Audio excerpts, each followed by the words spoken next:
Kembali di Sapa Indonesia Malam sama saya Radi Saputra, Saudara. Revisi Undang-Undang TNI kini tengah digodok oleh DPR. Namun rencana ini mendapat tantangan banyak pihak karena dinilai memperluas langkah prajurit TNI aktif untuk menduduki jabatan sipil. Berdasarkan data Koalisi Masyarakat Sipil pada tahun 2023, Saudara, sekitar 2.500 prajurit TNI aktif menduduki jabatan sipil, seperti yang Anda bisa saksikan di layar kaca. Padahal, jika mengacu pada Undang-Undang TNI nomor 34 tahun 2004 disebutkan dalam pasal 47 ayat 1, prajurit hanya dapat menduduki jabatan sipil setelah mengundurkan diri atau pensiun dari dinas aktif keprajuritan. Saudara, revisi Undang-Undang TNI ini dinilai bakal menghapus pembatasan lembaga dan kementerian yang bisa diisi oleh prajurit aktif. Lantas apa urgensi revisi Undang-Undang TNI ini? Kita akan bahas usai tayangan berikut ini. Komisi 1 DPR menggelar rapat dengar pendapat umum Selasa kemarin membahas revisi Undang-Undang TNI. Peneliti imparsial Al-Araf menyoroti soal TNI aktif menduduki jabatan sipil. Menurutnya, hal ini dapat merusak sistem ketatanegaraan Indonesia. Jangan kembali tarik militer ke dalam ruang jabatan sipil. Jangan goda mereka masuk ke wilayah itu. Karena itu akan merusak tata sistem ketatanegaraan kita. Para pegawai negeri sipil punya harapan, punya mimpi untuk menjadi direktur, untuk menjadi pejabat. Tapi stop ketika mereka jabatannya diisi oleh militer aktif, diisi oleh polisi aktif. Tugas militer sebagai alat pertahanan negara, tugas politik penegakan hukum, Kamtibmas nggak usah masuk di birokrasi sipil. Revisi Undang-Undang TNI ramai dikritik masyarakat sipil karena banyak substansi draft RUU dinilai bermasalah. Seperti TNI aktif dapat menduduki jabatan sipil serta penambahan usia pensiun. Perwira diperpanjang dari 58 tahun ke 60 tahun, serta bintara dan tamtama dari 53 tahun ke 58 tahun. Bahkan khusus jabatan fungsional, prajurit bisa berdinas hingga usia 65 tahun. Padahal dalam aturan yang berlaku sekarang, prajurit TNI yang ingin mengisi jabatan sipil harus mengundurkan diri atau pensiun dari keprajuritan. Menurut anggota Komisi 1 TB Hasanuddin, anggota TNI mengisi jabatan sipil tidak akan membangkitkan dui fungsi TNI seperti Orde Baru. Ia menilai prajurit TNI yang mengisi jabatan sipil harus selektif. Kekhawatiran saya justru, mohon maaf, karena saya pelaku ya, kekhawatiran saya bukan karena penempatan nanti prajurit TNI aktif itu di jabatan sipil, bukan karena takut karena kembali ke Orde Baru. Nggak, no, tidak mungkin. Tidak mungkin. Jadi menurut hemat saya, ini kalau nanti jadi bahwa prajurit TNI aktif dapat ditugaskan di situ, menurut hemat saya harus benar-benar selektif dan kekhawatiran itu ada 5 kekhawatiran itu harus kita buat persyaratan-persyaratan dalam undang-undang itu. Sementara itu merespons rancangan Undang-Undang TNI, Panglima TNI Jenderal Agus Subianto bilang aturan yang memberi wewenang TNI aktif menduduki jabatan sipil semata untuk membantu program pemerintah. Sekarang itu banyak kementerian MOU dengan saya, ya, berat dari Menteri Kesehatan, Menteri Pertanian dan KKP, BUMN. Nah dari situ kan bisa dilihat bahwa kementerian itu membutuhkan, di situ ada membutuhkan satuan TNI, sehingga dibutuhkan ada jabatan di situ untuk supaya melancarkan tugas-tugas kementerian tersebut. Kita tuh berpikirnya kita untuk kemajuan NKRI ya, untuk ke situ aja, untuk membantu program-program pemerintah, bukan untuk yang lain. Ya. Pemerintah dan DPR terus melanjutkan pembahasan revisi Undang-Undang TNI, meskipun mendapat resistensi luas dari berbagai kalangan. Sidang paripurna DPR pada Mei 2024 telah menyetujui revisi ini sebagai RUU inisiatif DPR. Tim Liputan Kompas TV. Lalu apa urgensi revisi Undang-Undang TNI dan benarkah membuka peluang lebih besar kepada prajurit TNI mengisi jabatan sipil. Kita bahas bersama anggota Komisi 1 DPR RI dari fraksi PKB, Syamsu Rizal, dan peneliti imparsial Al-Araf. Selamat malam Bapak-Bapak. Selamat malam, Assalamualaikum Waalaikumsalam warahmatullahi wabarakatuh. Selamat malam Mas, Assalamualaikum warahmatullahi wabarakatuh. Baik, saya ke Pak Rizal dulu. DPR kan tetap melanjutkan pembahasan nih Pak Rizal. Revisi Undang-Undang TNI juga tetap dibahas, meskipun banyak sekali resistensi dari publik begitu. Alasannya apa nih, Pak Rizal? Pertama-tama terima kasih banyak Mas Radi, Mas Al-Araf, terima kasih banyak. Yang pasti Undang-Undang TNI ini, usul revisinya ini sudah berlangsung ya kurang lebih 10 tahun lah. Dari ini adalah warisan dari periode yang lalu yang kemudian dilanjutkan tahun ini, dan ini masuk menjadi prolegnas untuk tahun 2025 sekarang. Dan tentu urgensinya itu adalah bagaimana memastikan sumber daya yang ada di TNI dan juga sumber daya yang lain di negara ini bisa sebesar-besarnya dimanfaatkan untuk kesejahteraan masyarakat.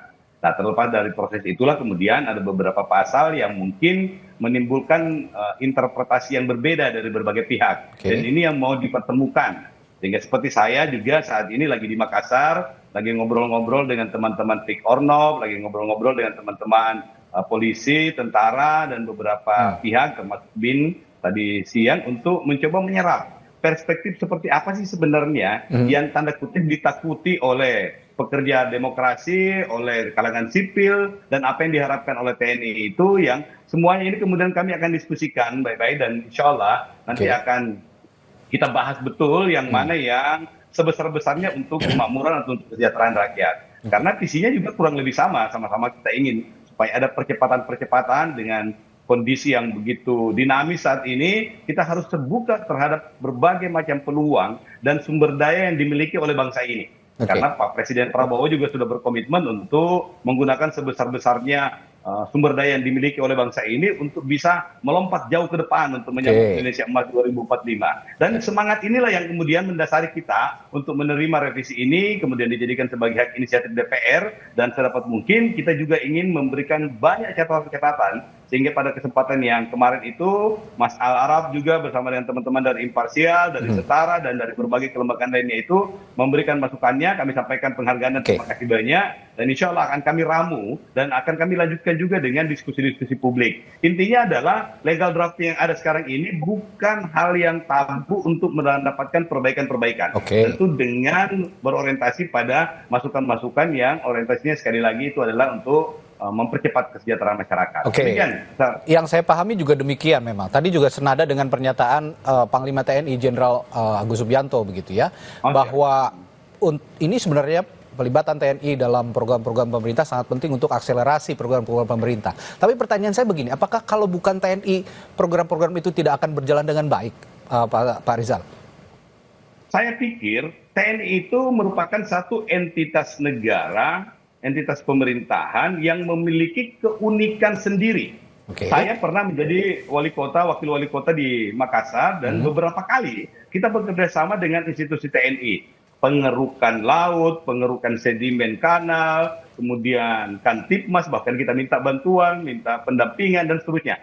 Artinya ada beberapa hal yang keterlibatan TNI itu memberikan akselerasi yang positif.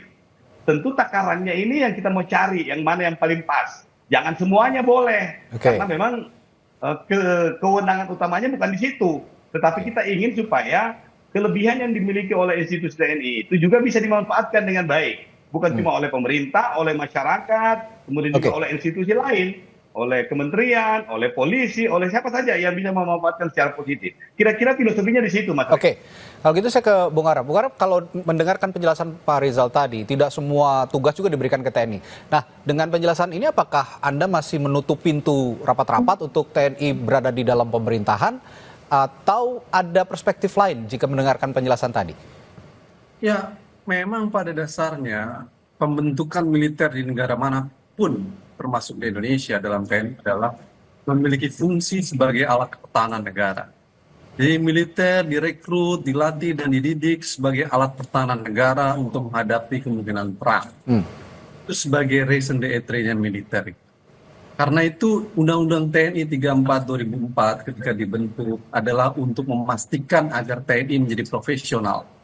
Kalimat TNI profesional itu diatur di dalam pasal 2 Undang-Undang TNI 34 2004. Apa yang dimaksud dengan profesional adalah TNI harus menjalankan fungsinya sebagai alat pertahanan negara, TNI tidak boleh berpolitik, TNI tidak boleh berbisnis, TNI harus sejahtera, TNI harus menghormati hak asasi manusia. Itu ditegaskan dalam pasal 2 Undang-Undang TNI 34 2004. Ini berbeda dengan militer pada masa Orde Baru yang diletakkan dalam konstruksi politik, di mana militer pada era itu adalah sebagai tentara politik, tentara pretorian.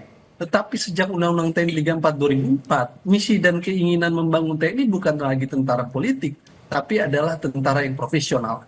Apa konsekuensi dari tentara yang profesional yang diatur dalam pasal 2 adalah maka penghapusan dui fungsi TNI. Salah satu yang dihapus dari fungsi TNI adalah TNI tidak aktif, tidak boleh menduduki jabatan sipil. Itu komitmen reformasi, itu mandat reformasi, tidak bisa ditawar-tawar. Supaya apa? Supaya militer benar-benar menjalankan fungsinya sebagai alat pertahanan negara. Setelah 20 tahun ini, secara normatif aturan itu masih berlaku. Nah, sekarang rancangan undang-undang TNI ingin merubah aturan itu dengan menempatkan TNI aktif di luar di dalam jabatan-jabatan sipil. Ini sudah pasti akan melemahkan profesionalisme TNI. Karena secara prinsip pasal 2 Undang-Undang TNI menjelaskan bahwa fungsi utama TNI adalah sebagai alat pertahanan negara, bukan jabatan sipil. Dan ketika direkrut adalah sebagai alat pertahanan negara.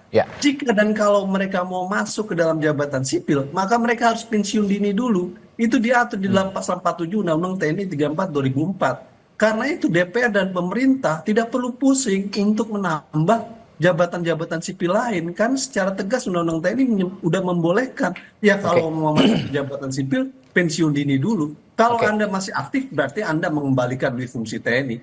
Apa arti dui fungsi itu adalah ketika fungsi militer itu bukan hanya pertahanan, tapi keluar dari konteks pertahanan. Duduk di jabatan sipil adalah keluar dari fungsi-fungsi pertahanan. Jadi menurut saya, DPR sebenarnya cukup sangat memahami apa filosofi rasiologis Undang-Undang TNI 34 2004 adalah untuk memastikan profesionalisme.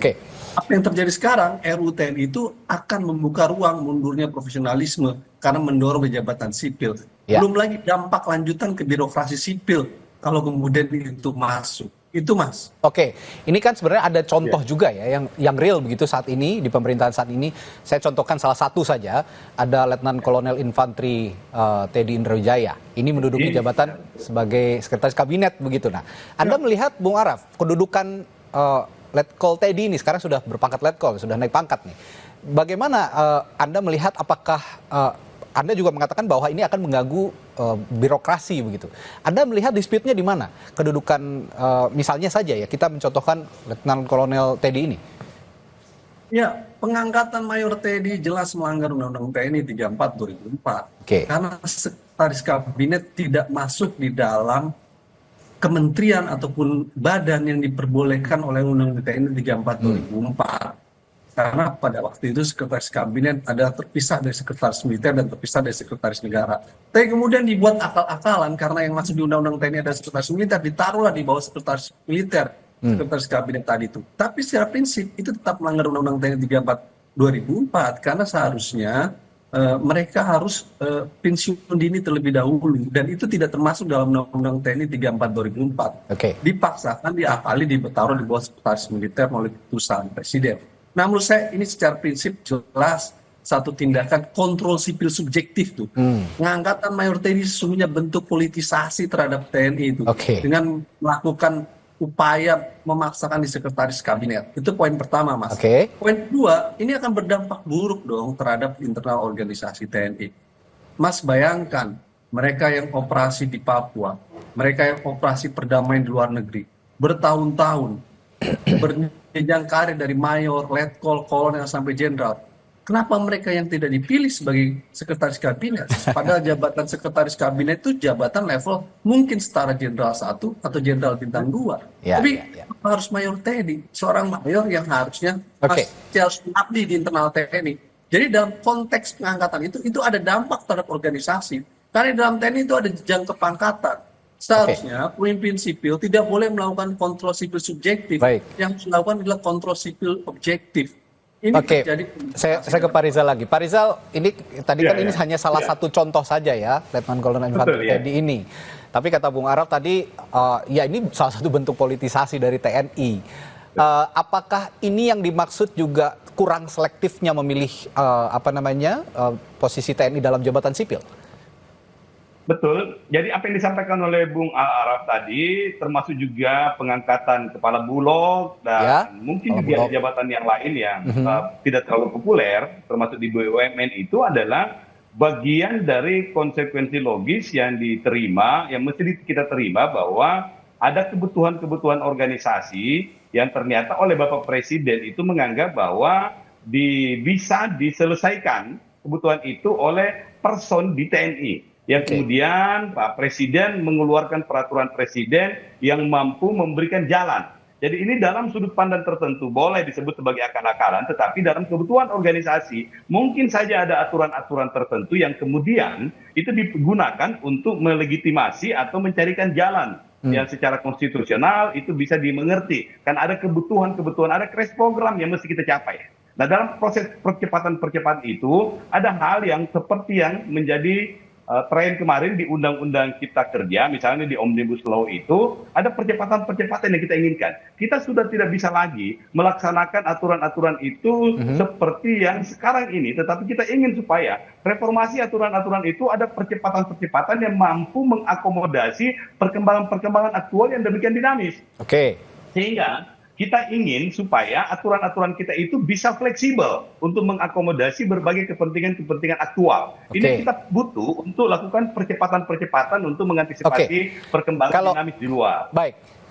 Kalau begitu saya ke Bung Araf lagi, ini saya melihat arah pembicaraan kita sepertinya pelibatan TNI dalam jabatan sipil untuk mendisiplinkan program-program pemerintah supaya lebih lebih bisa berjalan dengan baik. Nah, kalau dalihnya dalih disiplin, apakah itu bisa diterima? Saya rasa persoalan dalih disiplin itu dalih yang tidak memiliki dasar yang kuat. Karena di dalam pegawai negeri sipil mereka punya mekanisme sistem aturan yang menjadi pakem gitu. Nggak perlu dengan mengadakan militer kemudian mereka akan disiplin, tidak gitu. Itu poin pertama. Poin kedua, pemimpin sipil harus memahami hukum. Di dalam negara hukum yang existing hari ini adalah Undang-Undang TNI 34 2004 gitu. Dalam konteks itu kepala Bulog, sekretaris kabinet tidak masuk diatur dalam Undang-Undang TNI 34 2004. Nggak bisa dipaksakan karena alasan kebutuhan kemudian hukum dilanggar. Kalau itu yang terjadi, kita bukan negara hukum, tapi kita negara kekuasaan. Kita bukan Reichsstaat, tapi kita Machtstaat. Nggak bisa dengan atas dasar kebutuhan kemudian undang-undang ditabrak dan dilanggar. Tidak ada alasan itu. Menurut saya tetap melanggar Undang-Undang TNI 34. Jadi artinya ini tugasnya Pak. Soal kebutuhan, saya nggak yakin soal kebutuhan itu, Mas. Soal kebutuhan itu, Bulog atau sekretaris kabinet, banyak mereka yang memiliki kompetensi yang lebih untuk bisa memiliki jabatan itu. Ini bentuk militerisasi sipil di dalam ruang-ruang kehidupan sipil yang kita sebut ada normalisasi militer dalam kehidupan sipil dalam negara demokrasi. Kalau ini dibiarkan, kita bisa masuk jurang otoritarianisme baru. Ini bahaya. Baik, ini berarti tugasnya Pak Rizal juga ini untuk memoderasi lagi nanti di DPR karena masih dalam pembahasan supaya Undang-Undang TNI memberikan revisi Undang-Undang TNI ini memberikan perspektif yang paling moderat kepada publik, yang paling bisa diterima oleh publik, dan yang paling penting tidak menyalahgunakan jabatan TNI dalam jabatan sipil. Terima kasih Pak Rizal, Bung Araf telah berbagi informasi dan perspektifnya di Sapa Indonesia Malam.